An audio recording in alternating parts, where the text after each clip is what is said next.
Hello दोस्तों, NCERT science इन हिंदी में आप सभी का स्वागत है। इसमें हमारा चैप्टर रहने वाला है 10।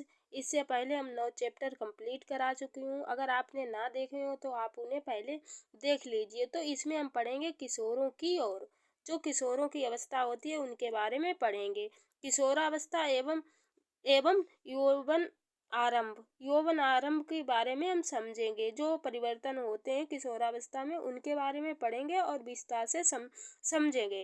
देखते हैं, वृद्धि जन्म के समय से ही होने लगती है। जब वृद्धि क्या होती है, जन्म के समय से ही शुरू हो जाती है, परंतु 10 या 11 वर्ष की आयु के बाद वृद्धि में एकाएक तीव्रता आती है।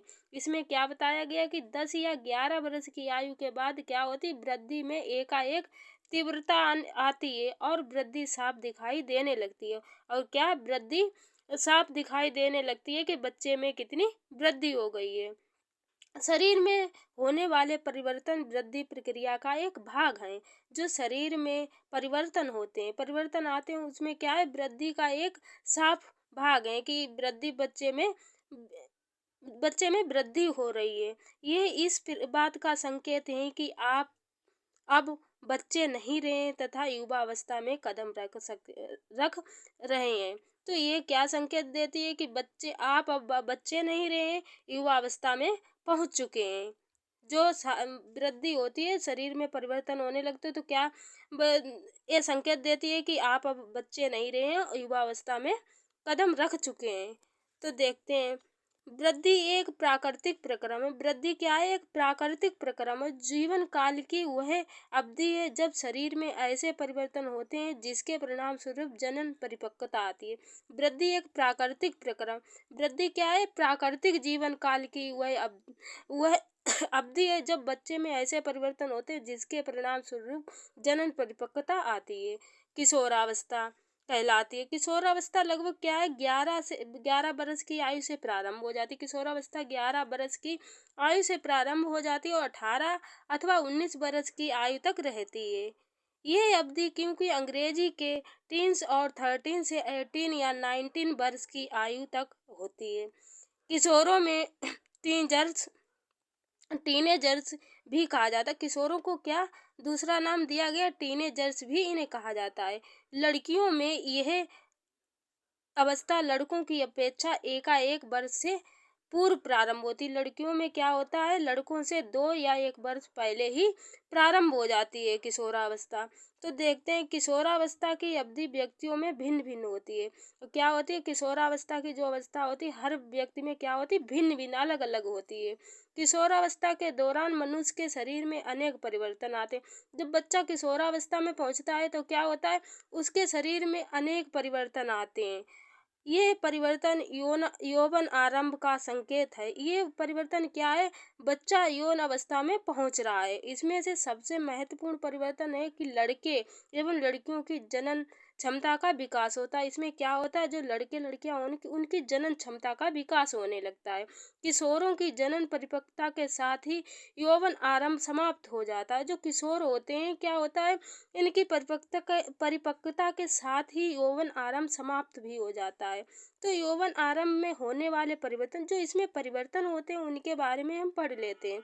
लंबाई में वृद्धि, इनकी लंबाई में जो वृद्धि होती है, लंबाई में एकाएक वृद्धि यौवन आरंभ के दौरान होने वाला सबसे अधिक दृष्टिगोचर परिवर्तन है।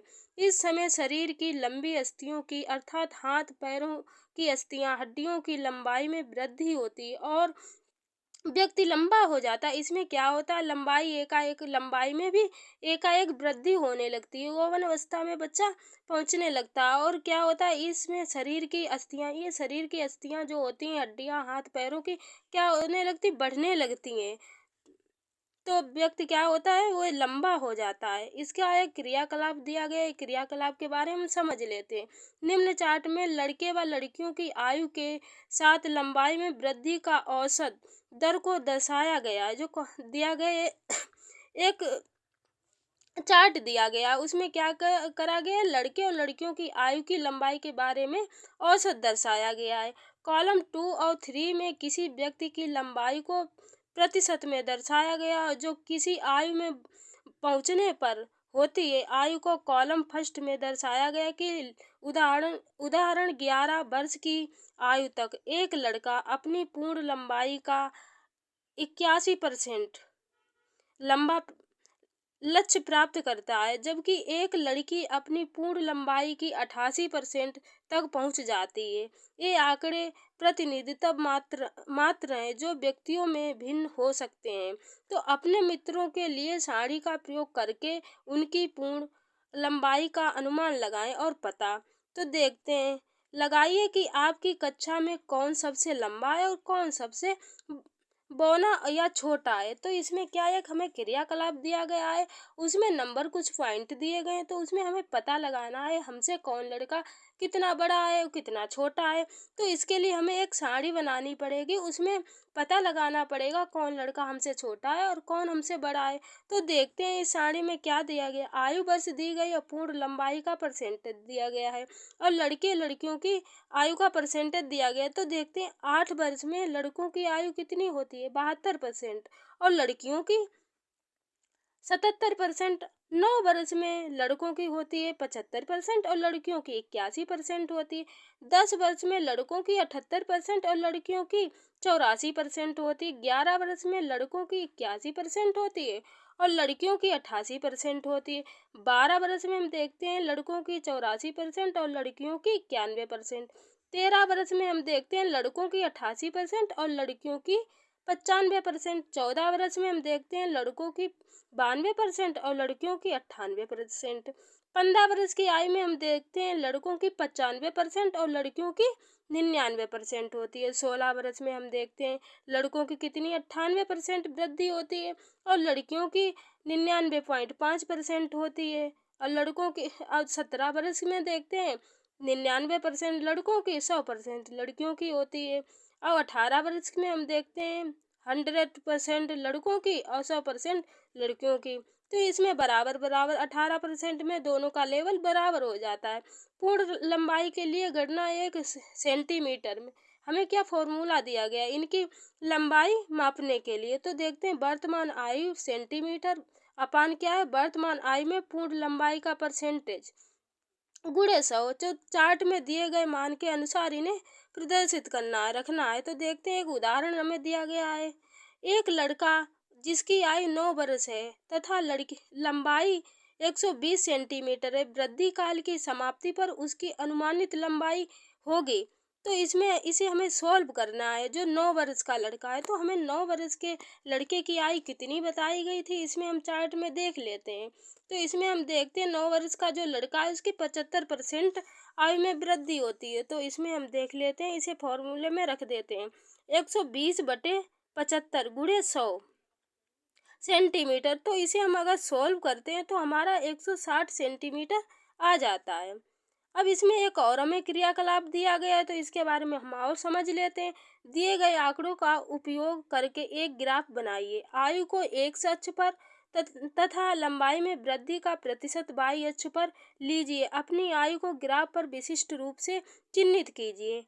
आप लंबाई के जिस प्रतिशत को प्राप्त कर चुके हैं उसका पता लगाइए। आप अतः जिस लंबाई को प्राप्त कर सकेंगे उसका परिकलन कीजिए। आप अपने ग्राफ की तुलना निम्न प्रकार से कीजिए। तो इसमें एक ग्राफ दिया गया है, इसमें 100% तक बच्चों की आयु दी गई है। तो इसमें हम देख सकते हैं कि 8 वर्ष का जो बच्चा है ये कहाँ पे पहुँचा है, 72। और लड़कियों की इसमें हमें दिया गए थे लड़कियों की आयु जो लड़कों की आयु से बड़ी होती। तो इसमें एक ग्राफ दर्शाया गया। ग्राफ से हम समझ सकते हैं कि लड़के की आयु और लड़कियों की आयु कितनी है। तो इसमें लड़कों की आयु दी गई, तो इस ग्राफ से हम समझ सकते हैं कि लड़के की आयु जो है 8 वर्ष पे कहाँ 72% और 9 वर्ष पे 75 पहुँची है, 75%। 8 वर्ष और जो 10 वर्ष का होता है तो क्या है ये 75 के 3 आगे है। तो एक इसमें हम पॉइंट से समझ लेते हैं कितनी 78, 3 और हो जाएगी। तो लड़का जो 10 वर्ष का होता है कितने 78 पे पहुंचता है। और 11 वर्ष की आयु तो 80, एक और ऊपर गया तो 81। और इसमें 12 वर्ष की आयु में देख लेते हैं कितना है 88, 2 पॉइंट नीचे दिया गया है। और देख लेते हैं 13 वर्ष की उम्र में कितना पहुंचता है 13 वर्ष की 91 और 14 वर्ष की में हम इनको समझ लेते हैं कि बच्चा लड़का जो है उसकी वृद्धि कितने पे कितने ग्राफ द्वारा हमें समझाया गया है। लड़के लड़कियों की आयु दी गई है तो इनके ग्राफ के अनुसार हम समझ लेते हैं। तो आगे देखते हैं, प्रारंभ में लड़कियों और लड़कों की अपेक्षा अधिक तीव्रता से बढ़ती हैं।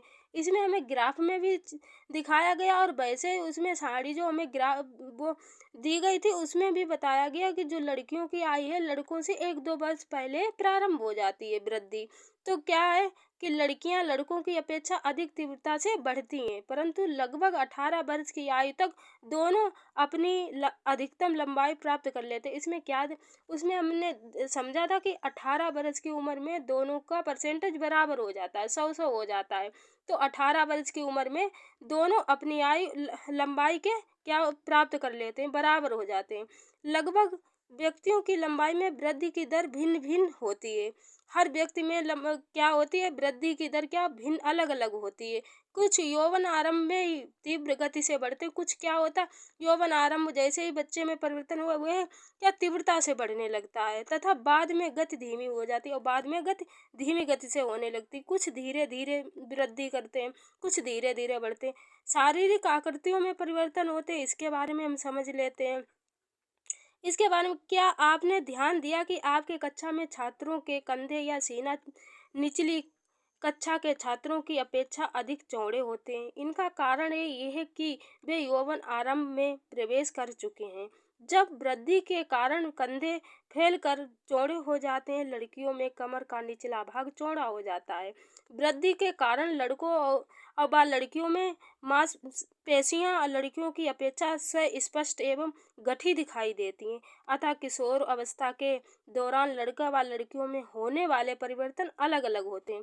इसमें क्या हमने समझा है कि लड़के और लड़कियों में जो किशोरावस्था में परिवर्तन होते हैं अलग अलग होते हैं।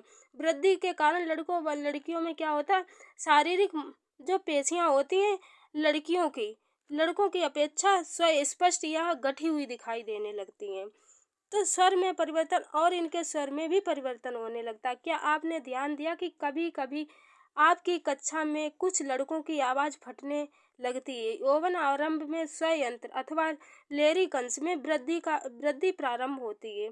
लड़कों का स्वयंत्र विकसित होकर अपेक्षाकृत बड़ा हो जाता है। लड़कों में बढ़ता हुआ स्वयंत्र गले के सामने की ओर स्पष्ट उभरे भाग के रूप में दिखाई देने लगता है। तो इसमें हम समझते हैं जिसे एडम्स या एम्पल या कठमणि कहते हैं। लड़कियों में स्वरयंत्र अपेक्षाकृत छोटा होता है अतः बाहर से सामान्यता दिखाई नहीं देता है। सामान्यतः लड़कियों का का स्वर जो उच्च तारतब वाला होता है, लड़कियों का स्वर कैसा होता है, उच्च तारतब वाला होता है, जबकि लड़कों का स्वर गहरा होता है। लड़कों का स्वर कैसा होता है, गहरा होता है। किशोर किशोर लड़कों में कभी कभी स्वर यंत्र की पेशियां अनियंत्रित वृद्धि हो जाती हैं और आवाज़ फटने या भरभराने लगती है। ये स्थिति कुछ दिनों अथवा कुछ सप्ताह तक रहती है। स्थिति क्या है, कुछ दिनों या कुछ सप्ताह तक रहती है और जिसके बाद स्वर सामान्य हो जाता है। तो इस चित्र में हम समझ सकते हैं एडम्स जो लड़कों का स्वर एडम्स एम्पल होता है कैसे बाहर की ओर उभरा हुआ दिखाई देने लगता है। तो इनकी आवाज़ कैसी फटी या भरभराने ऐसी सुनाई देने लगती है। किशोर लड़कों का स्वरयंत्र इसमें देखते हैं श्वेत एवं तेल ग्रंथियों की क्रियाशीलता में वृद्धि। किशोर अवस्था में श्वेत एवं तेल ग्रंथियों का सिर्फ बढ़ जाता है। इन ग्रंथियों की अधिक क्रियाशीलता के कारण कुछ श्वेत ग्रंथियां, तेल ग्रंथियां तथा लार ग्रंथियां जैसी कुछ ग्रंथियां अथवा स्वर वाहियों द्वारा स्रावित करती हैं। अंतःस्रावी ग्रंथियां हार्मोन को सीधे रुधिर वाहिनी में निर्मोचित करती हैं, इसीलिए इन्हें क्या नालिका या विहीन ग्रंथियां भी कहते हैं।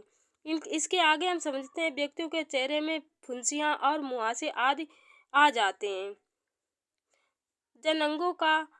जनन अंगों का विकास, इसके बारे में हम जो हमारा चैप्टर था 9 उसके बारे में हमने बहुत विस्तार डिटेल से पढ़ा हुआ है कि जनन अंगों के बारे में जो समझ चुके हैं। तो इसके आगे हम पढ़ते हैं यौवन आरंभ में नर जनांग जैसे कि वृषण एवं श्वसन पूर्णता विकसित हो जाते हैं। वृषण में शुक्राणु का उत्पादन भी प्रारंभ हो जाता है। लड़कियों में अंडाशय में साइज में वृद्धि हो जाती है तथा अंड परिपक्व होने लगते हैं। अंडाशय से अंडाणु का निर्मोचन भी प्रारंभ हो जाता है। तो मानसिक, बौद्धिक एवं संवेदनात्मक परिपक्वता प्राप्त होना, तो इसके आगे हम नेक्स्ट वीडियो में कल पढ़ेंगे। चलो।